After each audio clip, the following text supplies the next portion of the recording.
साथियों नमस्कार। आज हम जानेंगे मूल अधिकार की सीरीज में धार्मिक स्वतंत्रता के अधिकार के बारे में, यानी कि आर्टिकल 25 से 28। तो क्या धार्मिक स्वतंत्रता केवल नागरिक को प्राप्त है, सिटीजन ऑफ इंडिया को, या फिर विदेशी को भी? दोनों को प्राप्त है, यानी कि किसी भी व्यक्ति को प्राप्त है, क्योंकि केवल आर्टिकल 15, 16, 19, 29 और 30 ही ऐसे मूल अधिकार हैं जो केवल सिटीजन ऑफ इंडिया यानी कि भारत के नागरिकों को प्राप्त हैं। इसके अलावा जितने भी मूल अधिकार हैं, इसके अलावा जितने भी आर्टिकल्स हैं, तो क्या इसके अंदर आता है 25 और 28? नहीं, इसलिए ये विदेशी को भी प्राप्त है। आर्टिकल 25 कहता है स्पष्ट शब्दों में कि सभी व्यक्ति को अपने अंतःकरण मन की स्वतंत्रता किसी भी धर्म को मानने, आचरण करने, उस धर्म का के अनुसार आचरण करने, उसका प्रचार करने का समान हक होगा। किसी से भेदभाव नहीं किया जाएगा। जो भी व्यक्ति कोई भी व्यक्ति अपने मन से स्वेच्छा से कोई भी धर्म अपना सकता है या कोई भी धर्म नहीं भी अपना सकता है। डॉक्टर अम्बेडकर इसके फेवर में थे। जब संविधान सभा का बहस चल रहा था, डिबेट कॉन्स्टिट्यूएंट असेंबली में, तो अम्बेडकर जी का कहना था कि व्यक्ति का ये हक होना चाहिए, अधिकार स्वतंत्रता होनी चाहिए कि वो कोई भी धर्म अपना ले या नहीं अपनाए, उसके वो अंतःकरण मन पर डिपेंड करता है, अपनी इच्छा पर डिपेंड करता है। तो सभी व्यक्ति को अपने स्वेच्छा से कोई भी धर्म को मानने, आचरण करने, प्रचार करने का समान हक होगा। राज्य उसमें कोई हस्तक्षेप, भेदभाव नहीं करेगी। क्या धार्मिक स्वतंत्रता का अधिकार निरपेक्ष एब्सोल्यूट है? निरपेक्ष मतलब उस पर कोई लगाम ही नहीं है, निरंकुश है? नहीं। इसको मूल अधिकार, जब कोई भी मूल अधिकार जब किसी दूसरे व्यक्ति के मूल अधिकार का हनन करती है या संविधान के मूल्यों, कॉन्स्टिट्यूशन मोरालिटी के खिलाफ होती है, तो उसको रोका जा सकता है। उसमें रीजनेबल रिस्ट्रिक्शन, युक्ति युक्त प्रतिबंध लगाए जा सकते हैं। हमारे मूल अधिकार में केवल एक ही मूल अधिकार है जो एब्सोल्यूट है, ये पीटी में पूछा जा सकता है। पीटी फैक्ट है, ये प्रीलिम्स में पूछा जा सकता है कि कौन से मूल अधिकार एब्सोल्यूट माना जाता है। तो आर्टिकल 17 जो छुआछूत के अंत की बात करता है, अनटचेबिलिटी को एबोलिश करने की बात करता है, यानी कि अस्पृश्यता, छुआछूत को हम किसी भी टर्म में उसको नॉर्मलाइज नहीं कर सकते कि ये सही है, उस पर कोई रिस्ट्रिक्शन नहीं लगाया जाता। किसी भी रूप में छुआछूत क्या है? एक क्राइम है।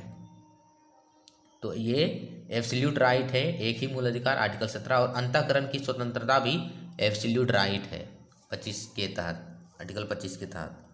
आर्टिकल 25 में चार चीज़ें हैं। पहला है कि right to freedom of conscience, यानी कि अंतःकरण की स्वतंत्रता, मानने का अधिकार, प्रोफेस, राइट टू प्रोफेस, आचरण का अधिकार, राइट टू, और आचरण का अधिकार राइट टू प्रैक्टिस, और प्रचार प्रसार का अधिकार राइट टू प्रोपेगेट।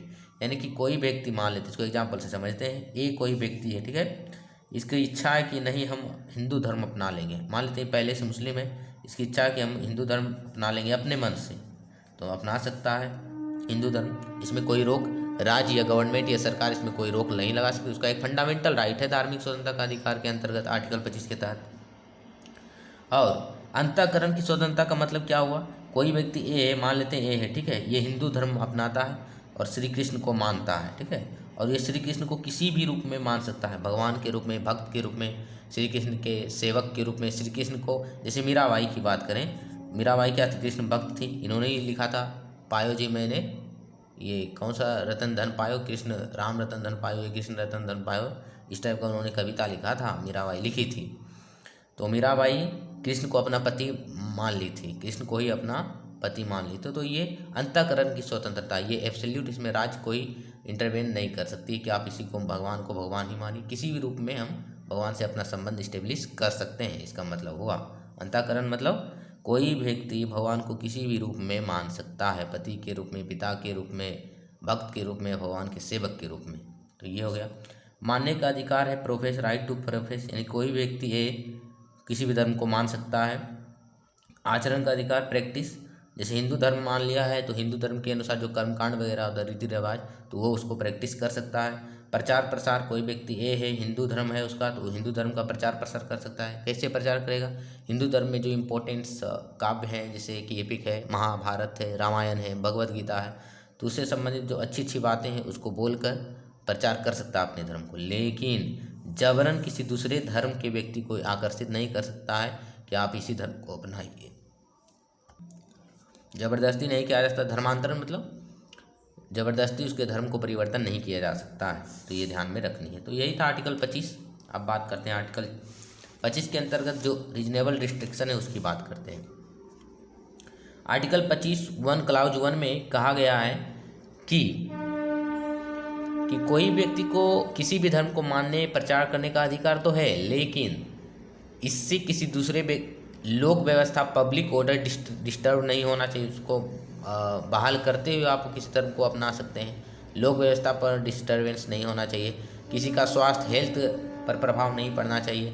नैतिकता यानी जो नैतिकता में सबरीमाला केस में सुप्रीम कोर्ट ने कह दिया कि कौन सी नैतिकता, कॉन्स्टिट्यूशनल मॉरलिटी यानी संवैधानिक नैतिकता पर प्रभाव नहीं पड़ना चाहिए। यानी कि संविधान की जो मूल्य हैं समानता, बंधुत्व, एकता, अखंडता, ये सबको भी ध्यान में रखते हुए आप अपने धर्म का प्रचार प्रसार या कोई भी चीज़ धर्म से संबंधित कर सकते हैं। और संविधान के अन्य भी जो प्रोविज़न है किसी दूसरे के मूल अधिकार का हनन ना हो। तो कोई व्यक्ति अपने धर्म से संबंधित कोई भी क्रियाकलाप कर सकता है, अपना सकता है, उसको प्रचार कर सकता है, उससे संबंधित आचरण कर सकता है, लेकिन उससे लोक व्यवस्था पब्लिक ऑर्डर डिस्टर्ब नहीं होनी चाहिए, स्वास्थ्य डिस्टर्ब नहीं होना चाहिए। कॉन्स्टिट्यूशनल के जो मूल भाव हैं, संविधान के मूल भाव समानता, न्याय, समानता, बंधुत्व, एकता, अखंडता, ये सब प्रभावित नहीं होनी चाहिए और किसी दूसरे के मूल अधिकार का हनन नहीं होना चाहिए। यदि ये सब होता है तो राज्य या स्टेट उस पर कुछ इम्पोजिशन लगा सकती है, उसके धार्मिक स्वतंत्रता के अधिकार को कम कर सकती है, उस पर लिमिट लगा सकती है, रीजनेबल रिस्ट्रिक्शन, युक्त प्रतिबंध लगा सकती है। 25(2) में कहा कि धर्म से रिलेटेड एक्टिविटीज जो होता है उसको स्टेट रेगुलेट कर सकती है। किस मामले में? यदि वो आर्थिक मामला से संबंधित है, आर्थिक इकोनॉमी से, वित्तीय फाइनेंशियल से संबंधित, पॉलिटिकल है, लौकिक क्रियाकलाप इससे संबंधित में दखल दे सकती है राज्य। धार्मिक क्रियाकलाप के इतर, क्योंकि जैसे कोई मंदिर है तो उसमें कोई इकोनॉमिक एक्टिविटी भी होता है, तो वित्तीय जो एक्टिविटी होता है, राजनीतिक एक्टिविटी, इसमें हस्तक्षेप कर सकती है राज्य। और आर्टिकल 25(2) में ही कहा गया है कि सामाजिक कल्याण के लिए सुधार कर सकती है किसी धर्म में। जैसे स्टेट का कहना है कि हिंदू धर्म में बहुत सारा जाति होता है, एक धर्म में तो बहुत सारा जाति होता है, दलित है, इसमें पिछड़ा है, फॉरवर्ड, बैकवर्ड, इस प्रकार होता है। तो हिंदू धर्म में जो मंदिर है वो सभी के लिए ओपन है ना। इसमें कहा था सुप्रीम कोर्ट ने कहा था इसमें व्याख्या की कृपान जो सिखों में तलवार टाइप का होता है, उसको सिख का अधिकार है कि सिख उसको कृपान को धारण करे, तो ये अंग है। इसमें कहा गया कृपान को धारण करना ये इसके खिलाफ नहीं है, ठीक है। हिंदू जब हम बोलते हैं तो इसमें सिख, जैन, बौद्ध और हिंदू चारों हो जाता है। हिंदू धर्म जब कोर्ट या सुप्रीम कोर्ट या स्टेट सरकार बोलती है तो इसमें सिख, जैन, बौद्ध हो जाता है और हिंदू भी हो जाता है। तो इसमें कहा गया कि धर्म से रिलेटेड एक्टिविटीज है उसको स्टेट रेगुलेट या रिस्ट्रिक्ट कर सकती है। यदि देश की इंटरनल सिक्योरिटी गड़बड़ाती है, उस पर प्रभाव पड़ता है या किसी दूसरे के मूल अधिकार इन्फ्रिंज होते हैं तो सामाजिक कल्याण हेतु किसी धर्म में सुधार भी किया जा सकता है। जैसे हिंदू धर्म में क्या कहा जाता है कि दलित मंदिर में नहीं जाएंगे, तो कोर्ट ने कहा कि सभी के लिए हिंदू धर्म में जो अन्य समुदाय सभी के लिए एक ही धर्म तो है हिंदू, तो सभी के लिए बराबर हक होगा। आर्टिकल 26 धार्मिक कार्यों के प्रबंधन की स्वतंत्रता की बात करता है। Management of religious activities freedom है उसके लिए। और ये धार्मिक जो आर्टिकल 26 है ये किसी एक व्यक्ति इंडिविजुअल को नहीं मिला है, पूरे एक धार्मिक संप्रदाय को मिला है, रिलीजियस कम्युनिटी को मिला है, ये किसी एक व्यक्ति को नहीं, ग्रुप ऑफ पीपल को मिला है। ये धार्मिक कार्यों के प्रबंधन की स्वतंत्रता का अधिकार है आर्टिकल 26 में। इसमें क्या कहा गया है, कोई भी जो ग्रुप है किसी धर्म से संबंधित पार्टिकुलर रिलीजन से, तो वो अपना धार्मिक संस्थान इस्टेब्लिश कर सकता है, उसमें अपने धर्म के बारे में चीज़ें बताएगा, अपने धर्म से संबंधित टीचिंग वगैरह किया जा सकता है। धर्मार्थ संस्था भी चला सकता है चैरिटेबल पर्पस के लिए, जिसके धर्म में कोई गरीब हैं, कोई मतलब समाज के अपलिफ्टमेंट के लिए काम कर सकता है, वो धर्मार्थ संस्था चैरिटेबल इंस्टीट्यूशन चला सकता है। अपने धर्म विषय कार्यों को प्रबंध करने का अधिकार उसको स्वयं है कि जो रिलीजियस मैटर है आप खुद उसी ग्रुप के रिलीजन के लोग सॉल्व करेंगे। जंगम एवं स्थावर संपत्ति के अर्जन एवं स्वामित्व का अधिकार है। जंगम मतलब क्या होता है, चल संपत्ति मूवेबल प्रॉपर्टी, जो चल सकता है, जैसे पैसा क्या है, चल सकता है एक जगह से दूसरी जगह। और जो अचल संपत्ति उसको स्थावर संपत्ति बोलते हैं, अचल जो नहीं चल सकता, जैसे भूमि हो गया, बिल्डिंग वगैरह हो गया, घर क्या चल सकता है, किसी का घर पटना में, क्या वो दिल्ली में चला जाएगा? नहीं। लेकिन जो पैसा है वो तो शिफ्ट किया जा सकता है एक जगह से दूसरे जगह। तो इसमें कहा गया आर्टिकल 26 में कि जंगम एवं स्थावर संपत्ति के अर्जन एवं स्वामित्व का अधिकार भी है धार्मिक समुदाय के पास। इसी आर्टिकल के तहत 26 क्लाउज सी या 3 के तहत केशवानंद वाले जो मठ वाले थे वो गए थे सुप्रीम कोर्ट 26 सी के हनन के कारण, जो 1973 का एक चर्चित ये केस है। लेकिन ये सब तो चल एवं अचल संपत्ति का अधिकार है, स्वामित्व कैप्चर करने का, संपत्ति बनाने का, लेकिन किसके पास? धार्मिक समुदाय के पास। लेकिन विधि के अनुसार होना चाहिए। इस संबंधी का प्रशासन विधि के अनुसार अकॉर्डिंग टू लॉ होना चाहिए, अकॉर्डिंग टू लॉ। यदि नहीं होता है तो उसको नल एंड वॉइड निरस्त किया जा सकता है। आर्टिकल 26 धार्मिक समुदाय के लिए है। सुप्रीम कोर्ट ने धार्मिक समुदाय के पहचान के लिए 3 शर्त को फॉलो करना अनिवार्य कर दिया। पहला है कि व्यक्तियों का समूह होना चाहिए, तभी उसको हम धार्मिक संप्रदाय मान सकते हैं, किसी इंडिविजुअल को नहीं। ग्रुप ऑफ पीपल होना चाहिए। उनका विश्वास तंत्र किसी आत्मिक सृष्टि के लिए किसी धर्म से संबंधित होना चाहिए, जैसे हिंदू हो गया, इस्लाम हो गया, सिख हो गया। हालांकि कोर्ट, सुप्रीम कोर्ट और स्टेट हिंदू जब बोलती है तो उसमें बुद्ध, जैन आ जाता है और हिंदू भी आ जाता है उसमें। सिख, जैन, बौद्ध और हिंदू चारों आ जाता है इसमें, हिंदू धर्म जब बोला जाता है। तो धार्मिक संप्रदाय किसको बोलेंगे? सुप्रीम कोर्ट ने 3 शर्त को रखा है। पहला कि व्यक्तियों का समूह होना चाहिए और उसका एक विश्वास तंत्र होना चाहिए, उसका जो फिलोसफी है किसी धर्म से संबंधित होना चाहिए, उसका जो विश्वास है, बिलीफ। सामान्य संगठन होना चाहिए, इंस्टीट्यूशन होना चाहिए और विशिष्ट नाम होना चाहिए। ये 4 है, इसमें 3 प्रोविजन है। सुप्रीम कोर्ट ने रामकृष्ण मिशन आनंद मार्ग को हिंदू धर्म से संबंधित एक धार्मिक संप्रदाय, रिलीजियस सेक्ट माना है, लेकिन अरविंदो सोसाइटी को नहीं माना है। क्यों? क्योंकि रामकृष्ण मिशन है जो वैद्य अद्वैतवाद और वेदांत पर आधारित है, आनंद मार्ग हिंदू फिलोसफी पर आधारित है, लेकिन अरविंदो जो सोसाइटी है ये किसी धर्म से संबंधित नहीं है। ये एक रिलीजियस इंडिविजुअल अरविंद घोष के विचार से संबंधित, उनके थॉट से संबंधित, उनके बिलीफ से संबंधित है। श्री अरविंदो के कारण इंडिविजुअल है, इसलिए इसको सुप्रीम कोर्ट ने धार्मिक संप्रदाय मानने से इग्नोर कर दिया। आर्टिकल 27 की बात करते हैं। इसमें कहा गया धर्म की अभिवृद्धि हेतु करों के संदाय से स्वतंत्र, यानी कि धर्म की यदि प्रमोट किया जाता है रिलीजन को तो उससे किसी व्यक्ति को टैक्स नहीं लिया जाएगा। किसी धर्म के यदि राज्य गवर्नमेंट किसी पार्टिकुलर किसी खास धर्म को प्रमोट करना चाहती है तो उसके लिए टैक्स नहीं देना पड़ेगा किसी नागरिकों को। तो freedom from taxation for promotion of A religion, तो इसमें कहा गया कि राज्य किसी व्यक्ति से किसी धर्म के प्रमोशन के लिए टैक्स कर नहीं ले सकती, एक अधिकार है। राज्य जो टैक्स लेती है उससे किसी खास धर्म को प्रमोट भी नहीं कर सकती। पहला था किसी व्यक्ति से किसी धर्म के लिए टैक्स, ये रिलीजन टैक्स आपको लेते, हिंदू हैं आप तो हिंदू टैक्स, ऐसा नहीं होता है। टैक्स नहीं लेती है रिलीजन बेस पर।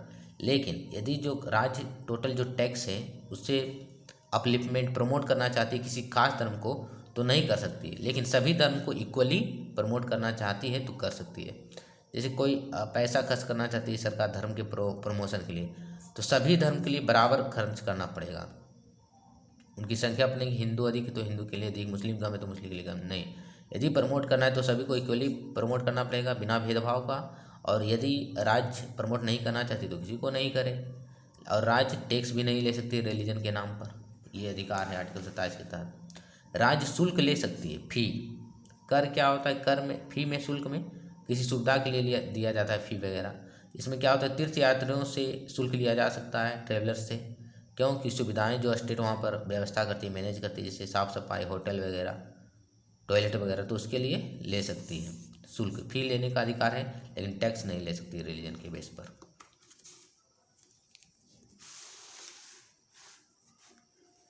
आर्टिकल 28 क्या है? धार्मिक शिक्षा में उपस्थित होने से स्वतंत्रता। किसी व्यक्ति को यह अधिकार है कि वो धार्मिक शिक्षा से स्वतंत्र हो, रिलीजियस टीचिंग से स्वतंत्र हो। इसमें पहला बात करता है कि 4 प्रकार के शैक्षणिक संस्थान की बात की जाती है इसमें, एजुकेशनल इंस्टीट्यूशन। पहला, जो पूरी तरह से राज्य स्टेट ऑन है, जो पूरी तरह से जिसका रख रखाव मेंटेनेंस वगैरह राज्य के द्वारा होता है, जैसे सरकारी स्कूल वगैरह। इसमें धार्मिक शिक्षा प्रमोट नहीं किया जा सकता। धार्मिक शिक्षा जैसे किसी खास धर्म से, हिंदू धर्म से संबंधित या इस्लाम धर्म से संबंधित या कोई सिख, बौद्ध या जैन, किसी भी धर्म से संबंधित प्रमोट नहीं किया जा सकता है। किसके लिए? जो सरकारी स्कूल वगैरह है। सरकारी मतलब जो पूरी तरह से राज्य के पैसे पर चलती है। दूसरा है स्थापना ट्रस्ट के द्वारा हुआ है, किसी न्यास के द्वारा हुआ है, लेकिन प्रशासन राज्य स्टेट चलाती है, तो वहाँ पर धार्मिक शिक्षा को प्रमोट किया जा सकता है। लेकिन जो पूरी तरह से सरकारी, उसमें धार्मिक शिक्षा से संबंधित कामकाज नहीं होंगे। लेकिन वैसे स्कूल वगैरह जो न्यास के द्वारा, ट्रस्ट के द्वारा स्थापित हुए, लेकिन उनका जो एडमिनिस्ट्रेशन सिस्टम है वो राज्य चलाती है, तो वहाँ पर धार्मिक शिक्षा दिया जा सकता है, ये ध्यान में रखनी है। तीसरा, राज्य द्वारा मान्यता प्राप्त हो, यानी कि प्राइवेट स्कूल हो। मान्यता जैसे दिया जाता है कि CBSE से मान्यता प्राप्त है,